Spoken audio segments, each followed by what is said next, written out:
Rehefa mahazo an'le vatsim-pianarana na le scholarship na le sponsorship ve de tokony hionona am'zay hoe tena efa milamina zany ny fiainako raha ohatra ka hianatra aty États-Unis. De anisan'ny zavatra na fahadisoana na ohatran'ny hoe fahadisoana fomba fijery nananako zay tamin'ny vao nandeha nianatra voalohany nakaty États-Unis satria ny tena de nahazo an'zay vatsim-pianarana izay tamin'ny alalana sponsorship de avy eo nahazo scholarship zany. De mieritreritra hoe tena milamina am'zay zany satria efa misy mandoa ny accolage fa ahoana am'zay le resaka ohatra hoe telefaonina, internety, sakafo, hofa-trano sy ny sisa sy ny sisa.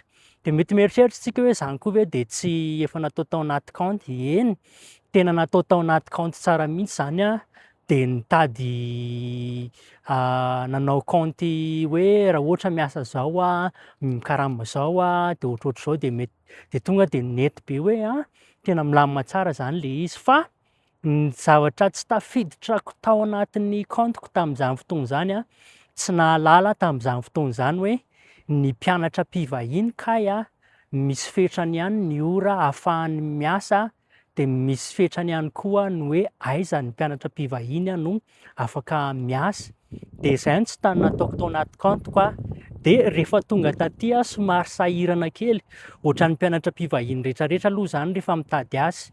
Voalohany aloha zany le asa tena sarotra de sarotra no mitady asa satria ianao araky ny lalàna de ao amin'ny campus ianaranao ihany no afaka miasa.